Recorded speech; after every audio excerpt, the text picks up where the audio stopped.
What's up guys? Welcome to another video. I'm Lori. So today I want to give you some ideas and tips and tricks to be able to save money while you are traveling. I have gone to many trips over the years and many more in my future hopefully. So I do have some tricks that would help you save some money. All right, so let's get into it. So tip number one I would say is book with a friend. You can save half of your hotel bill. Basically you're splitting the hotel room if you get a hotel room with a friend, and also a car rental if you are renting a car. So that could be a huge price difference, you know, between you traveling alone and you traveling with a friend. So I like to travel. I have traveled alone and joined other groups before. I've gone traveling with my husband, with my son, with friends. So obviously some ways, you know, if you're traveling with your husband, you're probably not really saving any money because it's both your money is going into that. But if you really want to go to a place and you have a friend that wants to join you, then perfect. Then you get to split the hotel bill, split the car rental. So that's tip number one. Okay, so tip number two would be to buy some groceries that you can save a little bit of meals. I know a lot of people traveling, food is a big part of traveling, and yes, I do agree. But you don't need to eat out for breakfast, lunch, and dinner like every single time. You know, if you are trying to save money, the best thing I do is I bring oatmeal. Oatmeal to have, because you know, almost every hotel room has a coffee maker and you just run through the hot water, or you can bring a collapsible kettle that you can buy on Amazon, because sometimes there is coffee granules in the coffee maker, and also it's like using someone else's coffee maker. You don't know how it's been cleaned and all that, but anyways, you can do either one. Run the water through the coffee maker and use that for your oatmeal. If you bring your own oatmeal, either bring the little packs with the sugar or just buy a bag of oatmeal and just portion it out. You can even, I've seen people online, if you have the little mini Ziploc bags, or the reusable bags would be better, because then they're washable and stuff, but you can just portion it out for the days that you're there. And if you want to throw in some chia seeds or hemp seeds or cinnamon or flax seeds, whatever you normally put, walnuts or whatever you put in your oatmeal, that way it's kind of in a pre-portioned little bag.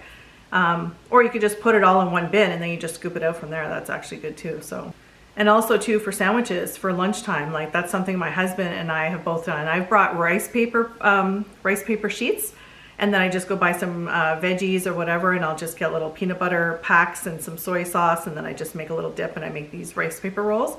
So my husband's actually bought a loaf of bread and peanut butter and jam and had that for dinner a couple of times during the week when we were, not dinner, I guess lunch, you know, kind of pack it and go. So there are some options. Really depends on what kind of things you're into. Maybe just bring some of your own snacks and things like that. But the oatmeal, depending, I mean, you could bring cereal or whatever else you like for breakfast, but to me, oatmeal is perfect. It's super cheap and it's super easy, and not every hotel has the breakfast anyways included, so it's perfect. Great way to save money.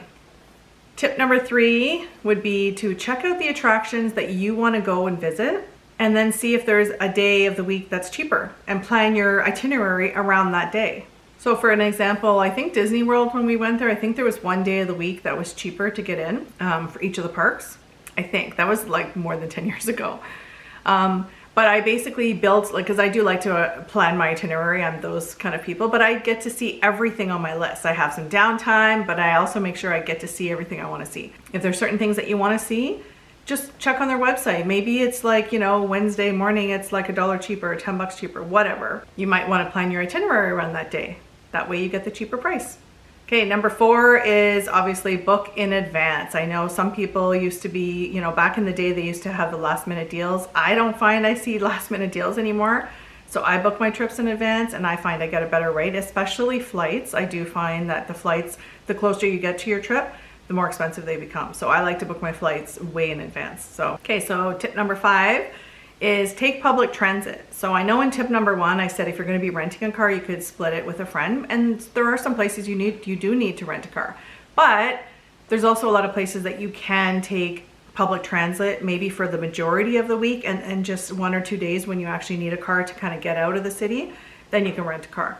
So public transit, check in your city that you're going to be visiting or the area you're going to be visiting.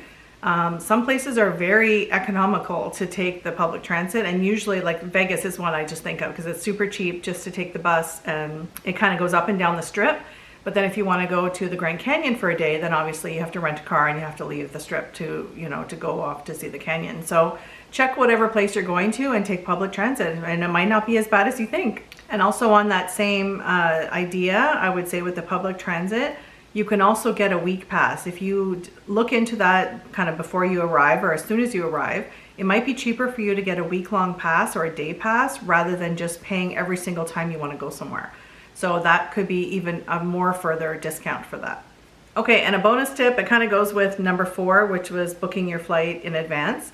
You also might want to look at the dates that you decide to go on vacation, because there's going to be, obviously there's a peak time for every city or place that you want to visit. There's going to be a prime time, you know, off-peak time. So obviously traveling on off-peak time would be cheaper, but also take a look at the actual dates that you want to arrive on your vacation. Is it a long weekend? Is it a holiday in that place? Is there going to be more, are the hotels going to be more expensive on that weekend? You know, here in Toronto, if you want to go to Niagara Falls, you know, in the wintertime, it's pretty cheap. Try going on the summertime for, let's say, Canada Day, when they have all the fireworks and everything, which is a long weekend here in July. You know, try going then and the price is almost double. So it just depends, you know, it really depends what you're going for and what place you're going to, but just check the dates to make sure nothing crazy, exciting, well, it might be exciting, you might want to go then, but you know, be mindful of what activities or what holidays happening that weekend, of the dates. It could really jack up your price.